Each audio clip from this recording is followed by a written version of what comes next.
If there's one thing that I do love about The Rising, is that the difficulty spikes that you have in the world not only have to do with the gear, with the equipment that you have.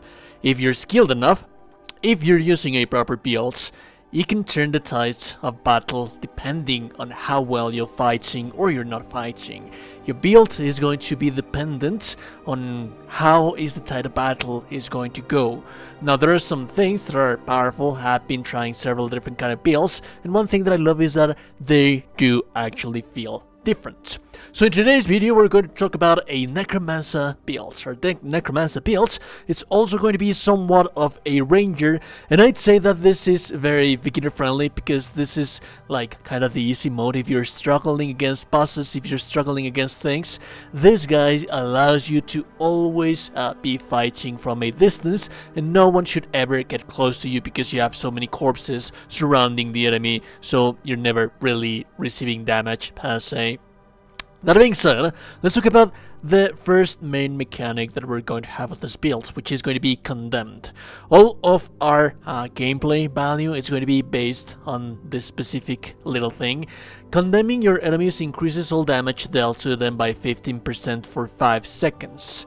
Ideally, we're always going to be condemning our enemies. This is also going to be true when it comes to fighting bosses. It's also going to summon an Holy Warrior to fight by your side whenever a condemned target perishes. Whenever you kill a condemned target, you're going to summon a skeleton, which is going to be the bread and butter of the build. Now, this is a mid-game build. I consider for this to be working as a mid-game because at this point you should have at least 2 of the spells that we're going to be using. And then that's going to be the Death Knight and the Corrupted Skull.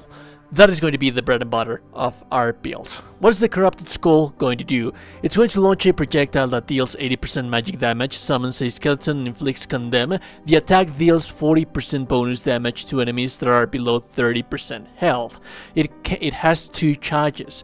This actually deals kind of nice damage, especially if you build that spell magic damage. However, that is not the main reason why we're using this little thing right here. The main reason why we're using our Corrupted Skull is that the Condemn kind of mechanic requires for you to be killing enemies to summon undead.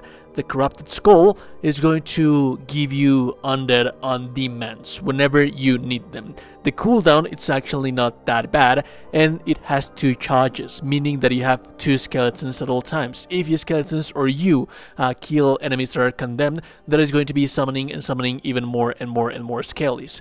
But if that's not enough to keep everyone occupied, then we're going to be using the Death Knight. The Death Knight is basically going to be the same thing but more powerful, and this guy is going to also be inflicting in an area of effect because the attacks that this guy deals, it's 50% magic damage based on you, but the wide attacks deal Condemn. So that is one very good thing. Now when it comes to the ultimate, those are going to be your bread and butter. You're not going to have access to Veil of Bones. I do have access to Veil of Bones because I'm a little bit further into the game. I'm in the endgame right now. I'm still using like kind of fairly mid-game armor that I'll show you in a little while. But the ultimate skill, the Army of the Dead or the Volatile Arachnid. Usually it's not going to matter that much. It all depends on the concession that you want to make in here. If you want to have the Army of the Dead, this is going to inflict Condemn on nearby enemies, and it's also going to summon an army of 5 skeletons. If you combine this thing with the 2 ones that you have, that's it also summons 3 skeletal mages. That's 10 skeletons. 10 skeletons being guided by you and the Death Knight, and everything else that's being dying surrounding you. So it's always a skeleton warriors all throughout the battlefield. It's just nuts. That's why I love this guy right here. So it's more like a Army of the Dead. Volatile Arachnid actually does inflict Condemn as well, so it's going to spawn spiderlings every time that it explodes. This is a little bit more leaning and a little bit more focused when it comes to DPS. This is going to deal more damage, but ideally it's ultimately going to be dependent on you. I prefer to have the Army of the Dead. Later on, a little bit more later on, this should be your focus. You are going to have the Pendant of the Dawn Runner. This is going to be on the 2nd act of the game. Now the Pendant of the Dawn Runner, this is going to inflict Condemn 10% chance of primarily hits to inflict Condemn, and it can only trigger every 4 seconds. But it's also going to give us spell power and movement speed, which is very key to these builds, because as you're able to see right here, we're using a weapon, we're using a bow. And we're always going to be dealing damage from the distance, and while we're dealing damage from the distance, our army of the dead are killing everything for us. So this should be your primary focus as soon as possible. As for the armor, you have 2 options as well. This is also going to be available to you on the second act of the game. We have the Dusk Watcher armor sets.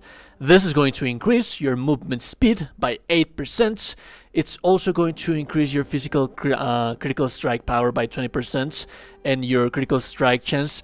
This is key because you're going to be attacking from a distance, so it is focused a little bit more on DPS. It's not as tanky, for example, as the Templar armor set, but you're not supposed to be tanky because the tanks are going to be the undead.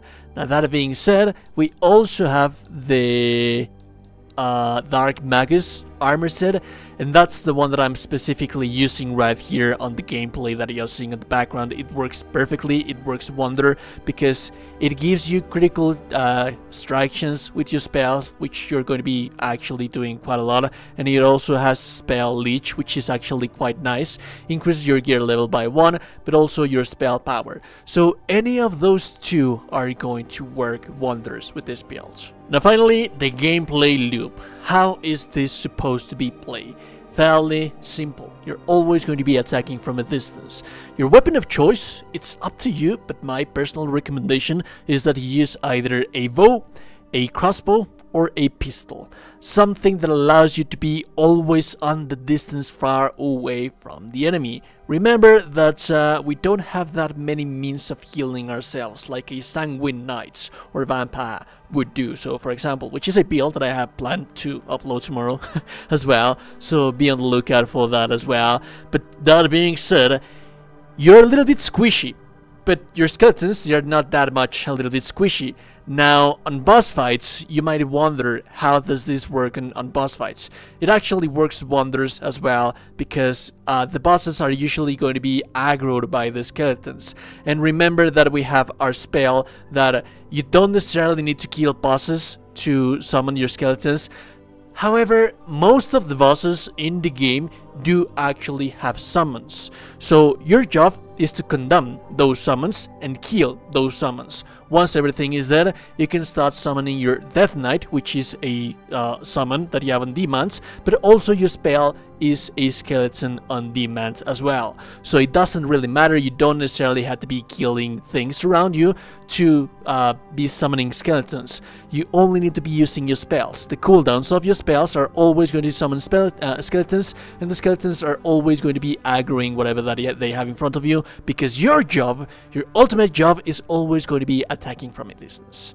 Anyways, if you like the content, like never, super appreciate it. Also, there you go, just a beautiful person. You didn't go, just a beautiful person. Like the video, subscribe to the channel, and have a lovely day. Bye.